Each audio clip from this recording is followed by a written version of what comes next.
Hello, Raptors fans, and welcome to Raptors Report. Today we're going to be examining the man in the middle, Marc Gasol, his start to the season, some very surprising statistics, and what we can expect from him for the rest of the season. Let's jump right in. Marc Gasol was one of Toronto's most important players during their run to the NBA championship, where he used his incredible basketball intelligence and 7-foot frame to dominate the defensive end. Gasol completely neutralized Nikola Vucevic in the first round, held Joel Embiid to under 18 points on 37% shooting versus the 76ers, and then was one of the main reasons the Raptors were able to contain MVP Giannis Antetokounmpo in the Eastern Conference Finals. Giannis even name-dropped Marc along with Kawhi in an interview with The Athletic. Now, every day in my head, I'm seeing Gasol double-team me. You think I'm joking, but I'm not. I'm not seeing anybody else. I don't care who's guarding me. Some pretty high praise from the MVP. And this season, with Kawhi's exit, Raptors fans were told to expect more scoring output from Marc Gasol. But as we will soon see, this has not been the case. Marc Gasol has had a pretty rough first few weeks of the season scoring-wise. His scoring has shrunk from 9.1 points per game down to 6.3.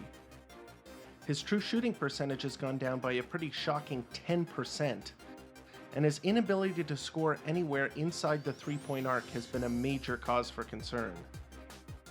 He's currently shooting 0% from the mid-range area, a place that used to be his bread and butter. So what's happening? Marc played deep into the playoffs and then played for the Spanish national team in the summer. He's probably physically exhausted. Another thing to consider is that a small sample size of 10 games could be giving us an inaccurate picture. It's possible he's having a collection of off nights. On the pessimistic side, he's turning 35 years old this season, and this is the age when players typically decline pretty quickly. And he's going to be asked to play plenty of minutes with Serge Ibaka injured, so he won't get a lot of downtime to rest. Now that we've talked a bit about Marc's box score stats and his slow start shooting the basketball, I'm going to hit you with a surprising statistic.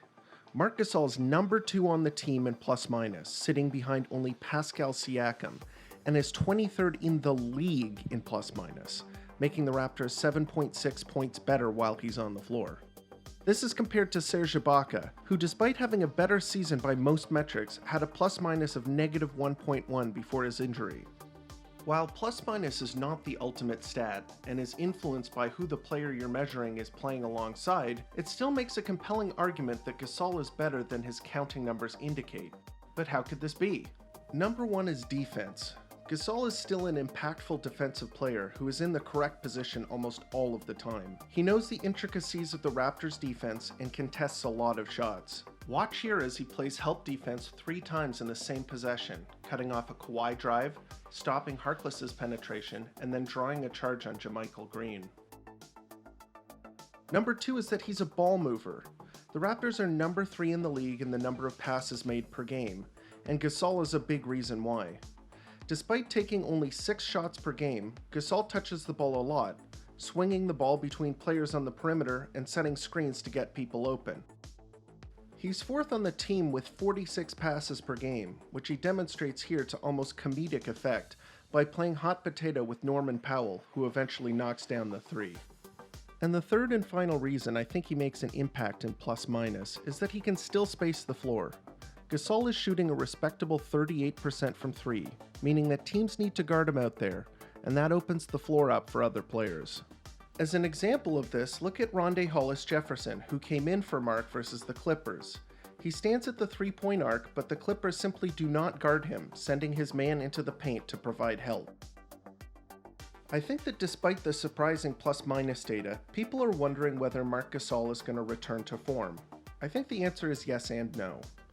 If you're expecting him to return to the Memphis Grizzlies version of Gasol from a few years back, you're definitely in for a rude awakening. If you're wondering whether he's going to sport a 47% true shooting percentage all season and stay at 6 points per game, I'm optimistic that won't be the case, although how far his stats will recover is a good question. I think if Gasol can continue to provide all of the intangibles he currently does, and gets his points per game closer to 10 and his true shooting percentage over 50%, then I think that that's something that the Raptors can live with. If not, I think you might see Bobby Webster and Masai Ujiri exploring options at center on the trade market, or seeing if they can rely on Chris Boucher to play bigger minutes.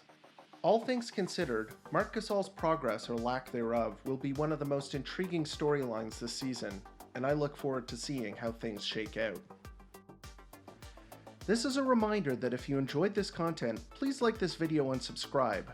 It helps the channel grow, and it also lets me know that you're interested in the things that I'm creating.